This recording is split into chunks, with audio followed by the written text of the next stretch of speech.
Ìkàlẹ̀ ìròyìn lẹ́kùnrin lóde sojú ìròyìn láti lè ṣe Nta Ijebu Ode Adétóyè Adégbìn olórúkọ oníròyìn ẹ gbọ́ ìròyìn náà lẹ́kùnrẹ́rẹ́. Ilé ẹ̀kọ́ orílẹ̀-èdè yìí tí wọ́n ti ń kọ́ nípa ìmọ̀ ẹ̀rọ àti àwọ̀ NISET ti kọ́ àwọn ènìyàn pẹ̀lú àṣeyọrí àwọn 150 ọ̀dọ́ àti àwọn obìnrin ní iṣẹ́ ọwọ́ ní agbègbè ẹkùn ìwọ̀ oòrùn ìpínlẹ̀ Ògùn. Lékan Agbẹ́ndẹ jábọ̀ ìròyìn pé lẹ́yìn ọ̀sẹ̀ méjì tí ìkẹ́kọ̀ọ́ jinlẹ̀ àwọn olùkópa gba ìwé ẹ̀rí ìparí ìkẹ́kọ̀ọ́ wọ́n sì gba owó ìrànwọ́ ìbẹ̀rẹ̀ òwò àti ẹ̀rọ ìgbàlódé láti ọwọ́ alákòóso ètò náà Sẹ́nitọ̀ Solomon Adéọlá kí wọ́n lè ṣe àṣeyọrí níbi iṣẹ́ tuntun wọn. Ìwà sùmọ̀mí eléyìí tó ń ṣẹlẹ̀ láwùjọ lórí fífipá bára ẹni lò eléyìí tí ó kan gbogbo ènìyàn láìka ti ọjọ́ orí tàbí ipò wọn sì ti ń fa ìpòrúurú sí ọkàn. Àwọn olùbánisọ̀rọ̀ tẹnumọ́ pé àwọn ìkọlù náà lè yọrí sí àìlera ọkàn àti ìbẹ̀rù fún irúfẹ́ ènìyàn tó bá kàdákò irú nǹkan bẹ́ẹ̀. Fatima Azam bá wọn pèsè síbi ìpàgọ́ náà eléyìí tó wáyé ní gbàgede ìgbàlejò ọba Ìwùsì ní ìlú Ṣàgámù tí àpapọ̀ àwọn akẹ́kọ̀ọ́ ilẹ̀ Rẹ́mọ ṣàgbékalẹ̀ rẹ̀. Ẹ gbọ́ ìròyìn náà síwájú sí i. Ayẹyẹ kan tí àkòrí rẹ̀ ń jẹ́ dídé kí aráyé mọ̀ àti láti mú níṣẹ́ kí a lè dẹ́kun ìwà ìfipábáraẹnilò lápapọ̀ fi hàn pé ìfọwọ́sowọ́pọ̀ jẹ́ nǹkan pàtàkì láti lè bá a pèsè agbègbè tó fọkànbalẹ̀.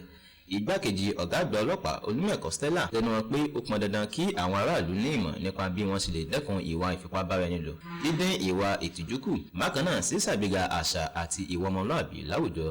Àwọn olùbánisọ̀rọ̀ mìíràn náà tún ṣàfihàn ìdí pàtàkì tó fi yẹ kí a gbé àṣà ìbọ̀wọ̀ fún ara ẹni, kí a fi àyè gba ìbáṣepọ̀ ẹni ní àǹfààní. Bákan náà, fífi páńpẹ́ òfin mú àwọn sùnmọ̀mí yóò dẹ́kun irú ìwà tí kò yóò máa ṣe àtìlẹ́yìn fún ara ẹni. Láti Ìjẹ̀bú Òde, Adétóyè. Agbára ńlá tí iléeṣẹ́ ìtọ́jú nǹkan ọ̀sìn ní láti ṣẹ̀dá ọrọ̀ kì í ṣe pé yóò dín ìrìn àjò ìtọ́jú ayé kù ní wíwá oúnjẹ, ewé àti omi fún àwọn nǹkan ọ̀sìn nìkan, ṣùgbọ́n yóò tún dínkù ìjà láàrin àwọn àgbẹ̀ àti àwọn tó ń sin àwọn nǹkan ọ̀sìn. Alákòóso fún ìdàgbàsókè nǹkan ọ̀sìn Ijebu Ode pẹ̀lú àlejò kan ṣe àwọn ìlànà wọ̀nyí nígbà tí wọ́n wà lórí ètò Good Morning Nigeria. Ó ṣàfihàn ìlérí ìjọba lórí pípèsè nǹkan ìgbàlódé, ìmúgbòòrò àfikúnye àti dídá àwọn oníṣẹ́ kéékèèké papọ̀ gẹ́gẹ́ bí òpó pàtàkì tí yóò dí àlàfo àìtó ní ìbámu pẹ̀lú àlàkalẹ̀ ètò tó wà fún ìdàgbàsókè àwọn nǹkan ọ̀sìn. Lydia Samson ló jábọ̀ ìròyìn náà. Àwọn ọ̀tọ̀kùlú ènìyàn láti oríṣiríṣi agbègbè ni wọ́n péjú pésẹ̀ sí Òkè Àkó ní Ìjẹ̀bú Òde láti lè bá ọba Joshua Adénọlá Ọ̀ṣúnsàmì ṣayẹyẹ 90 ọdún rẹ̀ lókè ìpẹ́.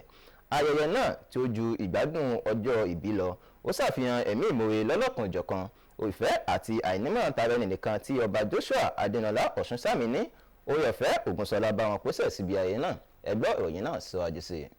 Ayẹyẹ náà léyìí tí ó kọjá ọjọ́ ìbí lọ ń lé fún àwọn èèyàn ní oore-ọ̀fẹ́ láti mọ rírì ipa pàtàkì àti iṣẹ́ takuntakun èyí tí orí adé ní ọba Joshua Adénọlá Ọ̀ṣúnsàmì aládékẹ́ tí Òkè Àkó ti ṣe. Ayẹyẹ náà léyìí tó bẹ̀rẹ̀ pẹ̀lú ọ̀pẹ dúdú ní ilé ìjọsìn St James Anglican Church Òkè Àkó Ìtàmàpàkò Ìjẹ̀bú Òde léyìí táwọn olórúkọ ọ̀tọ̀kùlú ìlú, àwọn orí adé nítòsí àti ọ̀nà jíjìn náà péjú pésẹ̀ síbẹ̀. Nínú ọ̀rọ̀ Bíṣọ̀bù Òbíjọlé Olúbáyọ̀, ọ̀jọ̀gbọ́n ní ilé ẹ̀kọ́ Yunifásítì ti Ìbàdàn, níbi tó ti ń gbóríyìn fún ẹni tí ń ṣe ayẹyẹ ọjọ́bí, ipa ribiribi àti ohun rere tí ọlọ́jọ́bí náà ti fi lélẹ̀, léyìí tó sì fọn rere ìfẹ́ tí ọlọ́jọ́bí náà ní sí Ọlọ́run pẹ̀lú àìnímọ̀tara ẹni. Ó wá ra ọba aládé nì tí í ṣe ọba Ọ̀ṣúnsàmì tí ń ṣọjọ́bí láti má bẹ̀rù, láti má fòyà, láti túbọ̀ máa tẹ̀síwájú iṣẹ́ rere rẹ̀ àti nínífẹ̀ẹ́ sí Ọlọ́run.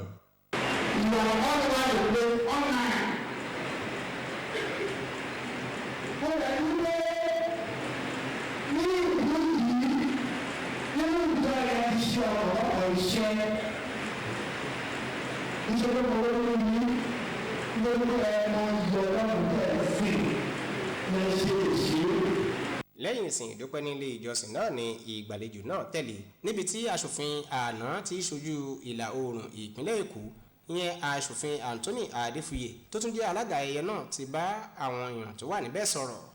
Lẹ́yìn náà ni pínpín ẹ̀bùn náà wá wáyé fún ọlọ́jọ́ ìbí, níbi tí gígé àkàrà òyìnbó náà tẹ̀lé.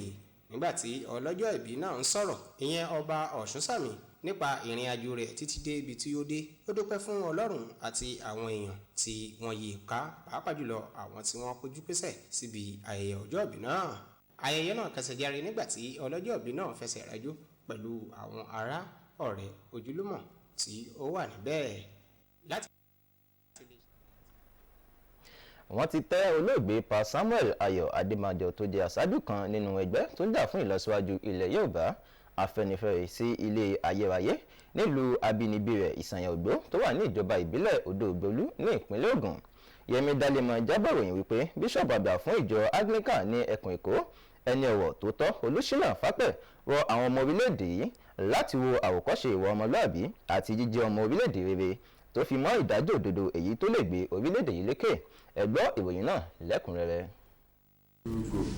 àwọn èèyàn jankan-jankan káàkiri orílẹ̀-èdè Nàìjíríà lára wọn tí a ti rí igbákejì ààrẹ orílẹ̀-èdè tẹ́lẹ̀ ọ̀jọ̀gbọ́n Yẹmí Ọ̀ṣínbàjò, àwọn gómìnà àná àti gómìnà tó ń wà lẹ́nu iṣẹ́ lọ́wọ́lọ́wọ́, àwọn ọmọ ẹgbẹ́ Afẹ́nifẹ́re àti àwọn ọ̀tọ̀kùlú ni wọ́n parapọ̀ ní ìjọ Ọlọ́run St Philip's Anglican Church Ìsànyà Ògbó láti ṣe ètò ìsìn ìdágbére fún olóògbé adarí ẹgbẹ́ Afẹ́nifẹ́re ní Pa Samuel Ayọ̀ Adébánjọ.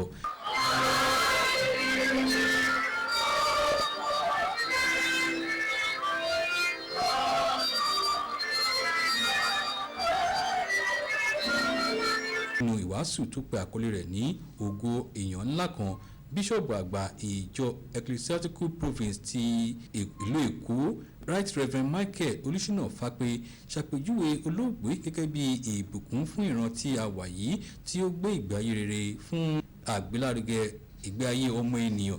Ó sì rọ ìpéjọpọ̀ náà láti ṣàmúlò àti àwòkọ́ṣe ìwà rere tí olóògbé náà fi sílẹ̀ fún ìgbàsókè ilẹ̀ wa Nàìjíríà.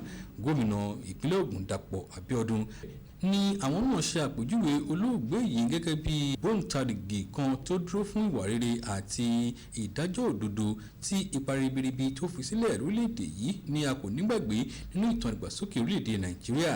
Lẹ́yìn èyí ni wọ́n á gbé ara olóògbé lọ sí itẹ́ níbi tí wọ́n ti ṣètò eérú fún eérú, erùpẹ̀ fún erùpẹ̀ pẹ̀lú àwọn ẹbí rẹ̀. Olóògbé Ayọ̀ Adébánjọ tí ó kú ní ẹni ọdún 96 ni ó jẹ́ ọ̀kan gbòógì nínú àwọn tí ó ń tẹ̀lé ìlànà tí olóyè Ọbáfẹ́mi Awólọ́wọ̀ fi sílẹ̀ kó tó lọ. Yẹmi Dálẹ́mọ̀ ló jábọ̀ ìròyìn. tọ́ ìròyìn wa ní àṣálẹ́ òní kò ní jù báyìí lọ. Adétóyè Adégbèmí olówó kọ ní ìròyìn títí dọ̀là ó dàbọ̀.